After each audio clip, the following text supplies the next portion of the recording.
सोलापूरमध्ये मराठा संघटनांच्या बैठकीमध्ये तुफान हाणामारी झाली आणि ही तुफान हाणामारी 2 गटांमध्ये झाली असून मोठा राडा या बैठकी दरम्यान झालाय। सोलापूर येथे मराठा संघटनांच्या बैठकीत तुफान राडा झाला असून 2 गटात हाणामारी झाल्याची घटना घडली आहे।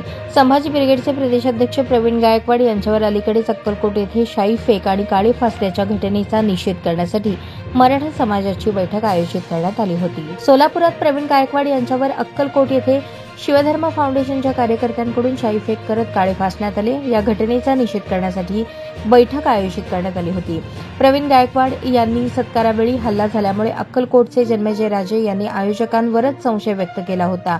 त्यांचे पुत्र अमोल राजे यांच्या विरोधात या बैठकीत एकाने वक्तव्य केले, त्यामुळे राजे समर्थकांनी त्यांना मारहाण केली। या हाणामारीच्या घटनेनंतर बैठकस्थळी एकच खळबळ उडाली।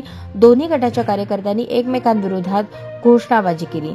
सोलापुरात सकल मराठा समाजाची सुरळीत बैठक सुरू होती, मात्र पंढरपूरच्या वकिलाने माझ्याबद्दल चुकीचे बोलल्यामुळे गोंधळ उडाला। यामुळे कार्यकर्त्यांच्या भावना दुखावल्या गेल्या। याउलट माझा मुलगा अमोल राजेने दीपक काटे याला सज्जड दम दिला। सभेत बोलणारा युवक चुकीच्या माहितीच्या आधारे बोलत होता। माझा मुलगा अमोल यांनी दीपक काटेला घडलेले कृत्य चुकीचे झाल्याचे सांगितले, त्यामुळे त्यांचा गैरसमज झाला, असे जन्मेजय राजे भोसले म्हणाले।